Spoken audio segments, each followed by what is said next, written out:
All right, welcome to The Explainer. Today, we're diving into a running shoe that's been making some serious waves. And it's not because of some huge marketing blitz or celebrity endorsement. No, it's all about its price tag. We're talking about the Qiaodan Wide, and trust me, you're gonna wanna hear this. So let's just get right to it. The big question on everyone's mind, could this actually be the ultimate budget running shoe? Now I know, that's a pretty bold claim. But once you see the price, well, you'll see exactly why we have to ask. Yep, you're seeing that right. We're talking around 30 US dollars. 30 for a brand new tech-filled daily trainer.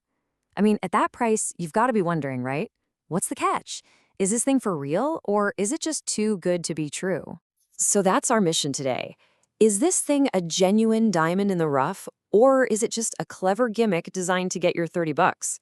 Well, we're going to break down everything, the tech, the feel, the on-road performance to get to the bottom of it. Let's find out. All right, first things first, let's pop the hood and look at the engine of this thing. The midsole. That's where all the magic happens. So let's see what makes the shoe tick. Okay, so the whole foundation of the shoe, the bottom layer, is built on something called, get this, swoosh lightspeed technology. Now, forget the fancy name for a second, because its job is actually pretty simple. It's just a firm, full-length piece of foam.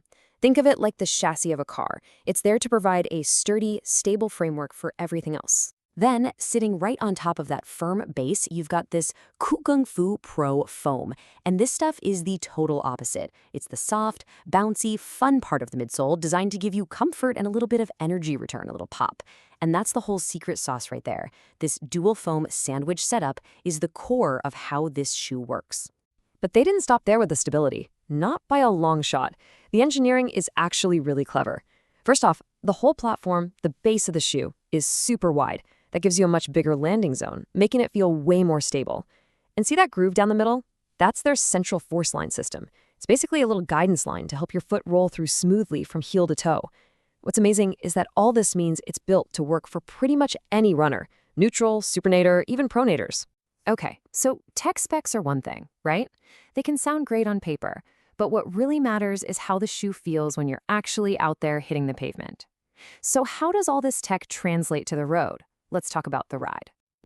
This shoe has a really interesting personality. It's not like those old school, firm, feel the road kind of shoes, but it's also not one of these new super plush, high stack marshmallow shoes either. It's this fascinating hybrid that lives right in the middle. It gives you this grounded, connected feeling, but with just a little bit of modern bounce. It's a real best of both worlds attempt. So what does that actually feel like when you're running? Well, after putting more than 40 kilometers on these, here's the deal. The overall feeling is definitely on the firmer side, but you absolutely feel that little hint of bounce from that top foam, especially as you push off from your forefoot. The transition from landing to toe off, it's just smooth, quick. It makes those easy miles feel totally effortless. Oh, and it's shockingly lightweight. Plus, the feeling stays the same whether you're just jogging along or deciding to pick up the pace.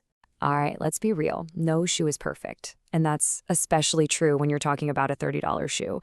So it's time to get into the good and the bad. Where does the shoe totally knock it out of the park and where were the corners cut? First up, the wins. And believe me, they are big. The number one standout has to be the stability. I mean, for someone with flat feet to go out and run 12 kilometers with absolutely zero ankle pain, that's huge. The shoe just does an incredible job of keeping your foot locked in and centered. Then there's the versatility. This isn't a one-trick pony. It's great for easy days, it can handle tempo runs, and it's honestly a fantastic daily walker. And of course, the value. The value is just insane. Okay, now for the other side of the coin, the things you need to consider. And really, it all comes down to managing expectations. First, this is not a max cushion shoe. You're going to feel the ground more than in a Hoka or something. And over longer distances, that can make the forefoot feel a little thin. And finally, durability could be a question mark. After just 40-some kilometers, there was already some visible wear on the outsole. Now, that could be from using them for walking too, but it's definitely something to keep an eye on. So after all that, the tech, the ride, the good, the bad, we get to the bottom line, the final verdict. Who is this shoe actually for? Who should pull the trigger and spend that 30 bucks? Let's break it down by use case. For your easy runs, your recovery jogs, and just daily walking, it's excellent. Absolutely fantastic. For tempo workouts or those medium long runs, it's good. It'll get the job done without any complaints. But if you're towing the line for a race, especially a 10K or longer where you're really pushing it, yeah, you're probably going to want something a bit more specialized for that. So let's just make this super simple. This shoe is a perfect match for you if you can say yes to these three things. Number one, you want a do-it-all workhorse shoe for your daily training and maybe even just for walking around. Number two, you either need or you just prefer a really stable and grounded ride, and this is a huge plus if you have flat feet. And finally, number three, you're looking for the absolute best value you can possibly find in a running shoe, period. And that really brings us to our final thought here. What the Qiaodan Wide proves pretty definitively is that a totally competent, stable, versatile daily running shoe does not have to cost a fortune. So it leaves us with this massive question, right? If a $30 shoe can be this good, what does that say about all the $150, $200 shoes sitting on the shelf? It definitely gives you something to think about. Thanks for tuning into The Explainer.